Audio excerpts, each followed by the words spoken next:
Finally it's that time of the year. जी हाँ, आज आपको बताएंगे बेस्ट फोन्स ऑफ 2024। हमने 2024 में आप लोगों को बहुत सारे वीडियोस प्रोवाइड किए हैं, काफ़ी सारे प्राइस कैटेगरी में फ़ोन्स को कवर किए हैं, चाहे वो बजट हो, मिड रेंज हो, अपर मिड रेंज हो, फ्लैगशिप्स या एकदम प्रीमियम फ़ोन्स भी क्यों ना हो। हमने हमारे चैनल पर सारे चीज़ों को कवर किया है और आपने हमारे चैनल को इसीलिए सब्सक्राइब किया है ताकि आपको हम लेटेस्ट वीडियोस देते हैं, आपको लॉन्ग टर्म रिव्यूज़ देते हैं, कंपैरिजंस देते हैं। उसके अलावा भी हम काफ़ी सारे यूनिक वीडियोस बनाते हैं। पूरी कोशिश करते हैं कि आप लोगों तक बस ऐसे कंटेंट पहुँचे जो आपके फ़ायदे के हो, जिसमें आपको अच्छा लगे।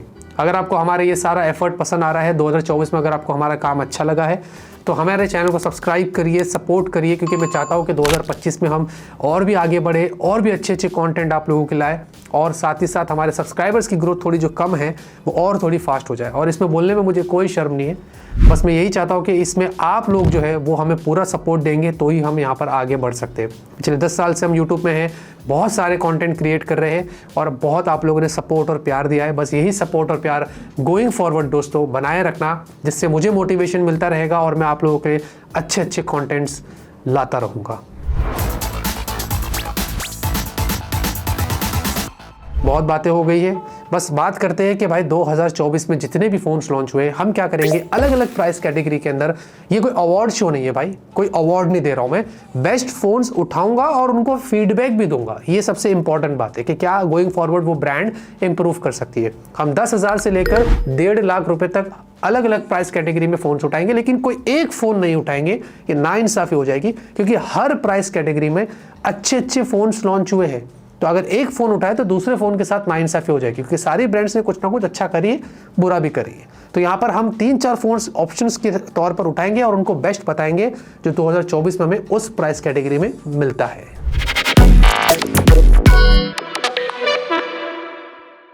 सबसे पहली कैटेगरी आती है अंडर 10,000 रुपीज़। ज़्यादा फ़ोन्स लॉन्च है नहीं, लेकिन फिर भी हमने कुछ फ़ोन्स अपने हिसाब से चूज़ किया है। बहुत सारे फ़ोन्स अभी रिसेंटली भी लॉन्च हुए थे, लेकिन मुझे लगता है कि वो ज़्यादा वैल्यू फॉर मनी नहीं, और बेस्ट फ़ोन कैटेगरी में मैं नहीं डाल सकता हूँ उनको, इसीलिए हमने सेलेक्टिव फ़ोन्स रखा है। और सिर्फ 5G की बात करूँगा मैं, 4G की बात नहीं करूँगा।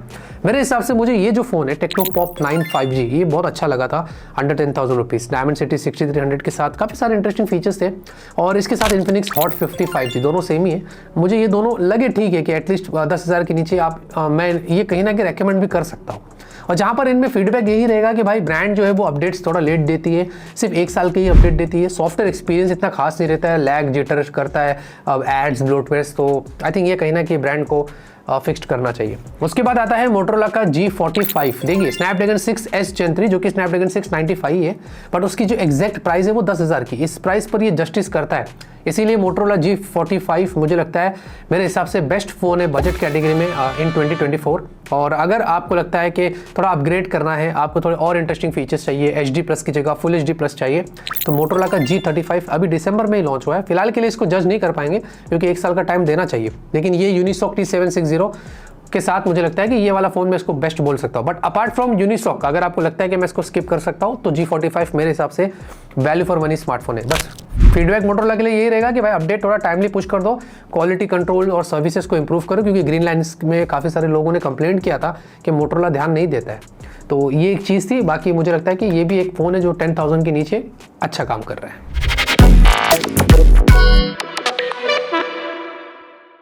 10 से 15,000 के बीच में दोस्तों मैं आपको बता दूं, हमारे पास है यहाँ पर ये सैमसंग गैलेक्सी M15 5G। मुझे लगता है कि काफ़ी इंटरेस्टिंग स्मार्टफोन है। ये प्राइम एडिशन है, जिसमें आपको 6100+ की डायमंड सिटी वाली चिपसेट मिलती है। प्राइस भी इसकी अच्छी है, ये लॉन्च भी अभी सितंबर में ही हुआ था। और अगर सैमसंग के फ़ोन्स आप प्रेफर करते हैं इस प्राइस रेंज पर, अगर आपको बहुत बड़ी बैटरी चाहिए, तो ये वाला फ़ोन उस मामले में मुझे लगता है कि काफ़ी अच्छा है, जिसको मैंने अपने हिसाब से चूज़ किया हो। लेकिन अगर आप मुझसे पूछते 10 से 15 के बीच में सबसे बेस्ट फ़ोन बताइए, मोस्ट अंडररेटेड स्मार्टफोन, तो मैं चूज़ करूँगा CMF Phone 1। CMF Phone 1 को मैं ऐसे बोल सकता हूँ, अंदाज़ अपना अपना मूवी आई थी, याद है? शुरू में आई थी तो पिट गई थी, लेकिन बाद में लोगों को वैल्यू पता चली। शुरू में पिट गया था, बाद में मुझे इसकी वैल्यू पता चली। इसके सॉफ्टवेयर एक्सपीरियंस सुपर्ब है। आजकल इस प्राइस रेंज पर ब्रांड कचरा कर देती है, सैमसंग जैसी ब्रांड भी फालतू के ब्लूटूथ एड्स वगैरह सब देती है। यहाँ पर आपको बहुत बढ़िया एक्सपीरियंस मिलेगा। और डायमेंसिटी 7300 इस प्राइस पर कमाल है। ये ऑफर पर तो कभी कभी 13,000 पे भी मिलता है। और रिप्लेसेबल बैक और वगैरह की चीज़ें, ऐसी तो कमियां भी हैं डेफिनेटली, लेकिन ओवरऑल मुझे लगता है एक बहुत ही अंडररेटेड फ़ोन है। अगर मुझसे पूछते हैं गोइंग फॉरवर्ड 10 से 15 के बीच में 2024 में, मैं इसको सबसे उस प्राइस कैटेगरी में बेस्ट फ़ोन मानता हूँ। गोइंग फॉरवर्ड CMF में मैं एक फीडबैक ये ज़रूर देना चाहता हूँ कि कैमरे को थोड़ा और इंप्रूव कर सकते थे और बैटरी को भी थोड़ा और ज़्यादा अच्छा इंप्रूव कर सकते। ये दो चीज़ मुझे लगता है कि इस फोन में होनी चाहिए। एक और फोन है दोस्तों जिसके बारे में बताना बहुत ज़रूरी है 10 से 15 के बीच में, वो है iQOO का Z9X स्नैपड्रैगन 6 Gen 1। इसी वजह से मैंने इस फोन को यहाँ पर ऐड किया हूँ। कमियाँ हैं इस फोन में, लेकिन इस चिपसेट के साथ ये फ़ोन काफ़ी अच्छा है। अपार्ट फ्रॉम डायमेंसिटी 7300 जो अचानक से आ गया CMF में, उसके बाद इसकी वैल्यू गिर गई, लेकिन जब तक वो नहीं था तब तक ये फ़ोन अच्छा था। कैमरा भी अच्छा है, अपडेट्स भी 2 साल की ब्रांड दे रही है। तो iQOO के हिसाब से मुझे लगता है कि अगर ये 11-12 हज़ार पे अगर ऑफर पे भी मिलता है तो मेरे हिसाब से it's going forward good smartphone considering 10 से 15 हज़ार के बीच में। iQOO के लिए दोस्तों गोइंग फॉरवर्ड में एक ही फीडबैक देना चाहता हूँ कि देखिए ब्रांड अच्छी है, अच्छा काम करती है, बस अब जो सॉफ्टवेयर एक्सपीरियंस है इनका जो फ्रंट टच चलता है उसको इंप्रूव करना चाहिए और ब्लूटूथ थोड़े कम देना चाहिए और थोड़ा बहुत एड्स नोटिफिकेशंस कम आ जाए तो अच्छा है। बाकी ओवरऑल मुझे लगता है कि उसके अलावा ज़्यादा कोई खास कंप्लेंट्स नहीं है।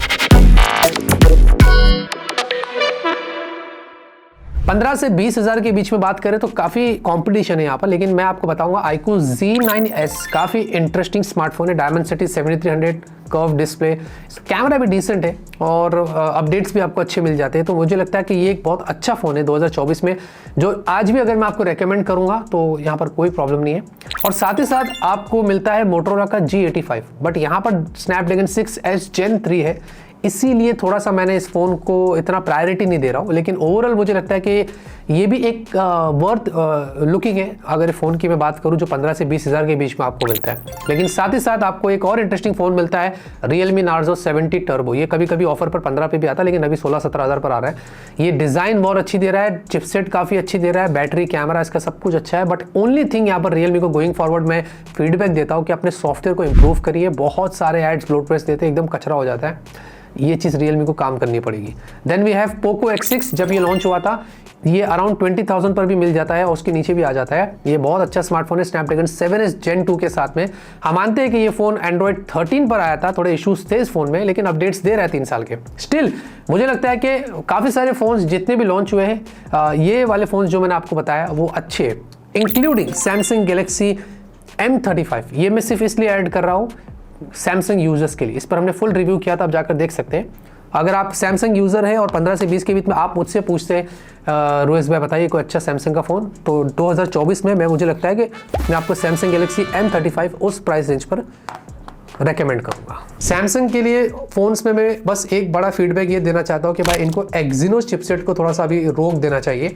मोस्टली मीडियाटेक क्वालकॉम पर ज़्यादा काम करते हैं और उससे रिलेटेड अच्छे फ़ोन्स लाते हैं और थोड़ा प्राइसिंग स्ट्रेटेजी को इंप्रूव करते हैं, तो डेफिनेटली सैमसंग मुझे लगता है कि 2025 में नंबर 1 पोजीशन पर वापस से आ सकता है। 20 से 25 की बात करें तो यहाँ पर सबसे पहले आता है पोको का X6 Pro। बहुत ही इंटरेस्टिंग यहाँ पर ये स्मार्टफोन है जिसमें डायमेंसिटी 8300 अल्ट्रा चिपसेट मिलती है। ये फ़ोन अभी भी इकलौता है इसमें ये चिपसेट मिल रही है और इसके फीचर्स बहुत अच्छे हैं। LPDDR5X है, UFS 4 है और गोइंग फॉरवर्ड इसकी परफॉर्मेंस भी आपको अच्छी मिलती है। कैमरा इतना खास नहीं है लेकिन ठीक है, और हाँ बैटरी ड्रेन के भी थोड़े इशूज़ रहते हैं ओवरऑल। लेकिन ये फ़ोन मुझे लगता है कि चीज़ें काफ़ी भर के दे रहा है। 20-21 हज़ार पर तो ऑफर पे कभी कभी मिल भी जाता है, उस प्राइस रेंज पर तो ये बेस्ट है अगर 20 से 25 हज़ार की बात करें। पोको के लिए एक ही चीज़ कहूँगा मैं फीडबैक के तौर पर कि भाई इनको सॉफ्टवेयर एक्सपीरियंस थोड़ा इंप्रूव करना चाहिए और साथ ही साथ क्वालिटी और बैटरी जो इनका ड्रेन रहता है, बहुत सारे लोग कंप्लेंट करते हैं, इस पर थोड़ा काम करना चाहिए। थैंकफुली वो मदरबोर्ड वाला इशू तो उन्होंने फिक्स किया है, लेकिन बहुत सारी चीज़ें हैं जो अभी पोको को करनी बाकी है, जो मेरे ख्याल से उनको करना चाहिए। नथिंग फ़ोन 2A हमारे पास यहाँ पर पड़ा हुआ है। जी हाँ, ये वाला हमारे पास ग्रे वाला है और ये भी हम बार्सिलोना गए थे, वहाँ पर इसके फोटोज़ वगैरह लिए थे और ये उस वक्त लॉन्च हुआ था अराउंड फरवरी मार्च के आसपास। बहुत अच्छा स्मार्टफोन है, काफ़ी ये भी अंडररेटेड। नथिंग के फोन्स काफ़ी अंडररेटेड लगते हैं मुझे, कमियाँ रहती है लेकिन मुझे लगता है सॉफ्टवेयर एक्सपीरियंस में बहुत मज़ा आएगा आपको उन फोन्स में। और इसके कैमरे भी अच्छे हैं और फीचर्स भी यहाँ पर अच्छे और बड़ी बैटरी के साथ ही आया था। After a long time nothing का कोई फ़ोन था जिसमें हमें 5000 mAh की जो बैटरी देखने को मिली थी। बाकी ये भी एक अच्छा फ़ोन है जिसको मैं मानता हूँ कि 2024 के अंदर बेस्ट मैं डाल सकता हूँ अपने लिस्ट के अंदर। बाकी नथिंग के इस फ़ोन में मैं एक ही चीज़ कहूँगा कि भाई इसमें जो ओवरऑल जो कैमरा है थोड़ा और बेटर हो सकता है और बाकी फ्यूचर में अगर थोड़ा कंसिस्टेंसी और बेटर करेंगे, थोड़ा कंफ्यूज नहीं करेंगे मार्केट को, तो ज़्यादा अच्छा रहेगा। वन प्लस का नॉट C4 भी यहाँ पर जो है दोस्तों, मैं इसको भी ऐड करता हूँ। वन प्लस को मालूम है हमें ग्रीन लाइन के इश्यूज़ आ रहे हैं, लेकिन जाने दो, अभी तो उन्होंने लाइफ टाइम वारंटी वगैरह सब दिया है, गोइंग फॉरवर्ड देखेंगे। लेकिन नॉट C4 ये फ़ोन बहुत अच्छा है, स्नैपड्रैगन 7 Gen 3 के साथ सॉफ्टवेयर एक्सपीरियंस आपको अच्छा मिलेगा। ये भी मैंने ऐड किया हूँ 20 से 25 के बीच में।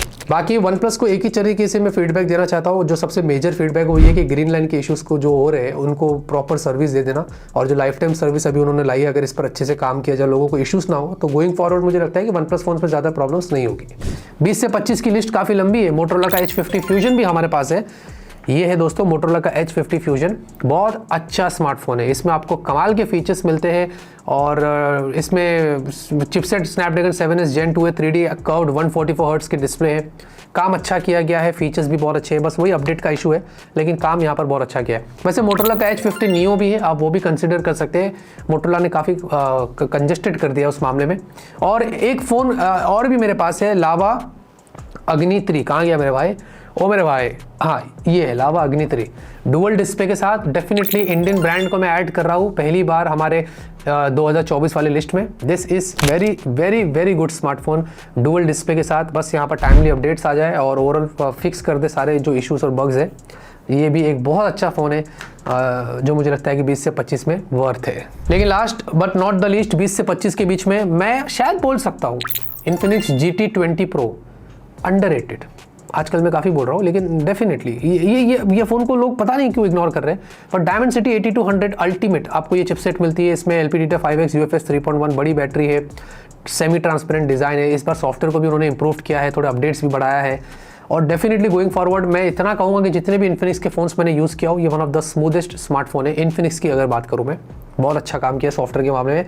जो कमियां थी सॉफ्टवेयर में वो यहाँ पर इस फ़ोन से उन्होंने पूरा किया है। ये स्मार्टफोन भी वर्थ है अगर मैं 20 से 25,000 की बात करता हूँ।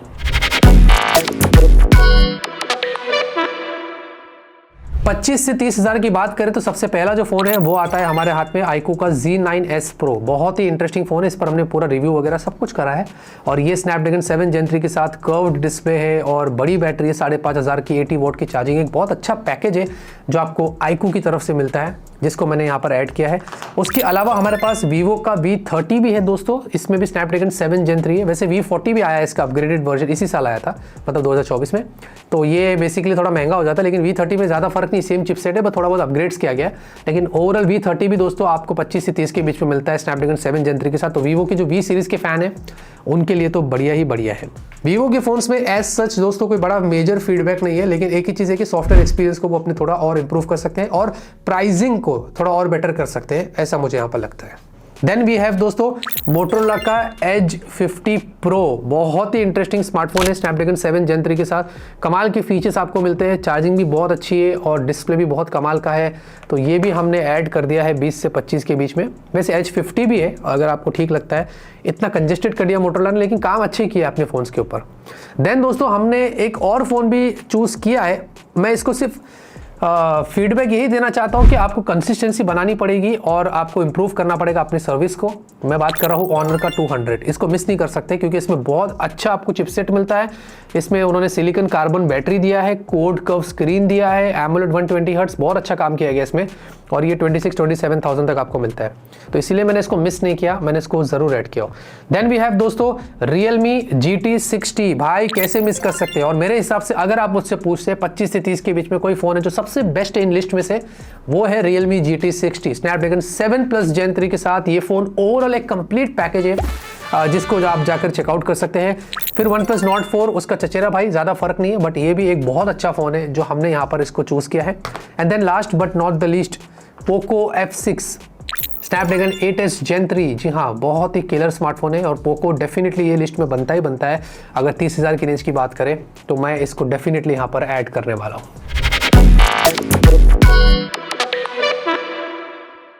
30 से 35 के बीच में एक और स्मार्टफोन है जिसको मुझे लगता है कि बहुत सारे लोग मिस कर रहे हैं, और वो है Vivo का T3 Ultra। बहुत ही इंटरेस्टिंग स्मार्टफोन है। इसमें आपको 50 का कैमरा है, रियर में सेल्फी भी 50 की दी गई है, डायमेंसिटी 9200 प्लस, 5500 mAh की battery, 80 watt charging, curve display, बहुत सारे फीचर्स है।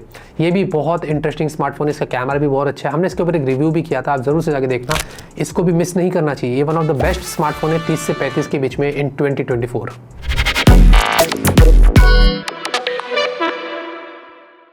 30 से 40 हज़ार की रेंज की बात करें तो हमारे पास यहाँ पर है Realme का GT6 Snapdragon 8S Gen 3। जी हाँ, इसके ज़्यादातर फीचर्स Realme GT60 जैसे है और ये भी अराउंड आपको 40 हज़ार के नीचे मिल जाएगा। एक बहुत अच्छा फ़ोन है जिसको लोग मिस कर रहे हैं, पता नहीं इसके बारे में इतनी बात क्यों नहीं हो रही, बट ये बहुत अच्छा फ़ोन है जो मैंने यहाँ पर ऐड किया हो। अपार्ट फ्रॉम सॉफ्टवेयर ये बहुत इंटरेस्टिंग आपको काम, मतलब मज़ा आएगा इस फ़ोन में। हमने बहुत टेस्टिंग करी है, उसके हिसाब से बोल रहा हूँ। हमारे पास Vivo V30 Pro भी है और हमने इसको भी यहाँ पर जो ऐड किया ये देखेंगे। ये भी एक बहुत ही इंटरेस्टिंग स्मार्टफोन है, इसमें डायमेंसिटी 8200 है और ये भी आपको 40 हज़ार के नीचे मिलेगा। ये सिर्फ और सिर्फ Vivo के पोर्टफोलियो को देखकर, इसके फीचर्स देखकर मैंने इस फ़ोन को ऐड किया हो, जो काफ़ी अच्छा काम कर रहा है। देन वी हैव OnePlus का 12R। जी हाँ, OnePlus 12R ये भी एक one of the best smartphone है Snapdragon 8 Gen 2 के साथ में, जो 40 हज़ार के नीचे आपको मिलता है। कर्व डिस्प्ले आपको दी गई है और साथ ही साथ आपको iQOO का Neo 9 Pro, ये काफ़ी इंटरेस्टिंग, बहुत ही पावरफुल स्मार्टफोन है Snapdragon 8 Gen 2 के साथ और ये तो आपको अराउंड 35,000 के नीचे मिल जाता है। डेफिनेटली इसको भी लिस्ट में ऐड करना बनता ही बनता है।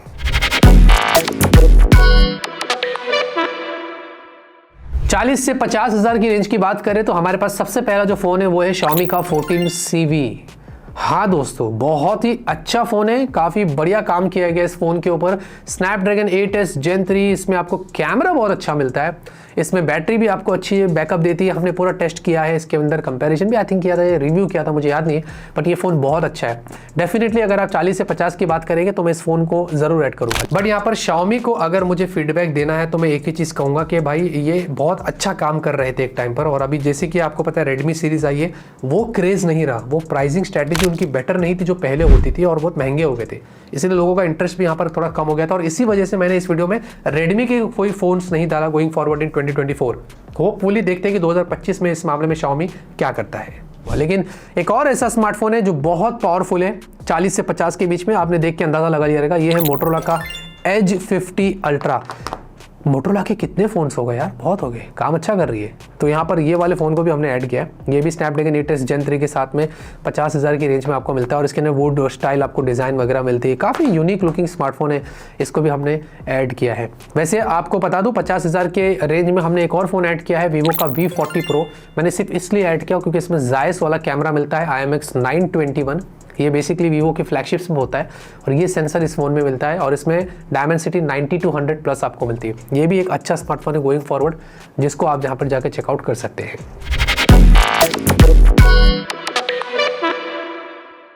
50 और 60 हज़ार के बीच की बात करें तो हमारे पास यहाँ पर है iQOO 13, लेकिन इससे पहले बात करते हैं iQOO 12 Snapdragon 8 Gen 3 के साथ। आज भी one of the most popular flagship smartphone है, वो बनता है हमारे लिस्ट में आना, क्योंकि ये तो अभी लॉन्च हुआ है, वो पूरा एक साल हमने उसका इस्तेमाल किया है। डेफिनेटली iQOO 12 अगर आप मुझसे पूछते हैं एक बेस्ट स्मार्टफोन है 50 से 60 हज़ार के बीच में। और अगर ये वाला देखेंगे iQOO 13 तो ये उसका अपग्रेडेड वर्जन है, तो ये भी हम साथ ही साथ में इसको ऐड कर देते। सैडली मैं Realme भी ऐड करने वाला था, Realme GT7 Pro भी, डेफिनेटली कोई ऑप्शन है नहीं हमारे पास और अपार्ट फ्रॉम iQOO के और ज़्यादा कुछ पिक्सल और OnePlus के, तो ये वाला मैं इसलिए ऐड कर रहा हूँ कि ये भी एक वर्थ फ़ोन है 50 से 60 के बीच में। बस ओनली थिंग यहाँ पर ये कि अगर थोड़े बेटर ऑफर्स लग जाते हैं तो ये फ़ोन भी आपके लिए वर्थ रहेगा। 60 से 80,000 की अगर बात करें तो हमारे पास यहाँ पर है OnePlus 12। जी हाँ, OnePlus 12 काफ़ी बढ़िया फ्लैगशिप स्मार्टफोन है Snapdragon 8 Gen 3 के साथ में। ग्रीन लाइन को छोड़ के अगर बात करें तो ये फ़ोन बहुत पावरफुल है, इसका कैमरा काफ़ी अच्छा है और ये भी अराउंड 60,000 के नीचे आपको मिलता है और इसको भी एक साल ऑलमोस्ट हो चुका है लॉन्च हुए हुए, तो डेफिनेटली मैं इसको यहाँ पर ऐड करता हूँ। वैसे अगर आप मुझसे पूछते हैं तो मैंने एक फ़ोन और भी यहाँ पर ऐड किया है जो कि आता है Oppo का Find X8। आप सोच रहे सैमसंग का फ़ोन इस प्राइस रेंज पे क्यों ऐड नहीं किया? मैंने रीज़न इसलिए ऐड नहीं किया क्योंकि उनमें एक्जीनोस की चिपसेट है, इसीलिए मैं ये वाला इसलिए ऐड कर रहा हूँ Oppo का Find X8, क्योंकि इसमें 70,000 के नीचे डायमेंसिटी 9400 मिलता है और डेफिनेटली इसका कैमरा आपको बहुत अच्छा मिलेगा, इसकी बैटरी भी बहुत अच्छी है, इसीलिए मैंने इस वाले फ़ोन को हमारे लिस्ट में ऐड किया हो गोइंग फॉरवर्ड। ओप्पो के लिए फीडबैक मेरा यही रहेगा कि भाई देखिए फ़ोन्स ओवरऑल अच्छे लॉन्च करता है, लेकिन जो उनकी चिपसेट होती है वो एक्चुअली में प्राइस के हिसाब से जस्टिस नहीं करती है। मतलब 25-30 हज़ार में स्नैपड्रैगन 695 कभी कभी आ जाता है, और ओवरऑल यहाँ पर बहुत सारे रिपीटेड फ़ोन्स लॉन्च करते हैं, लॉन्च इनका भी बहुत जल्दी जल्दी हो जाता है 6-6 महीने में। तो ये थोड़ा स्ट्रैटेजी उनको इंप्रूव करना पड़ेगा। तो मुझे लगता है कि अगर प्राइसिंग और लॉन्च को अगर यहाँ पर सेट करते प्रॉपर तो बेटर रहेगा।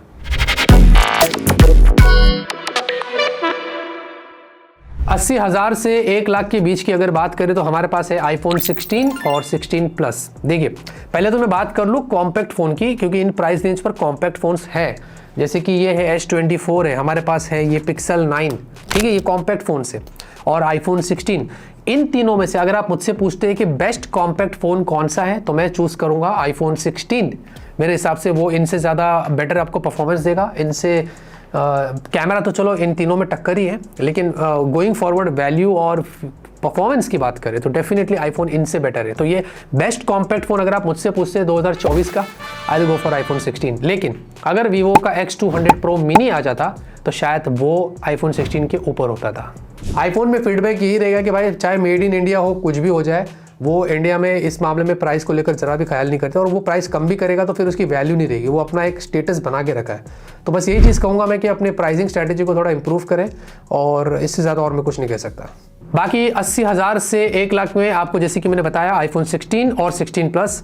देन दोस्तों अभी तो हमें पता है कि ऑफर के ऊपर अभी सैमसंग का गैलेक्सी S24 अल्ट्रा जो मेरे पास यहाँ पर है 2024 का, अगर आप मुझसे पूछते हैं किंग बताइए, किंग सारे फ़ोन्स का बाप बताइए, सैमसंग गैलेक्सी S24 अल्ट्रा जो मैं इस्तेमाल कर रहा हूँ, and I am damn happy.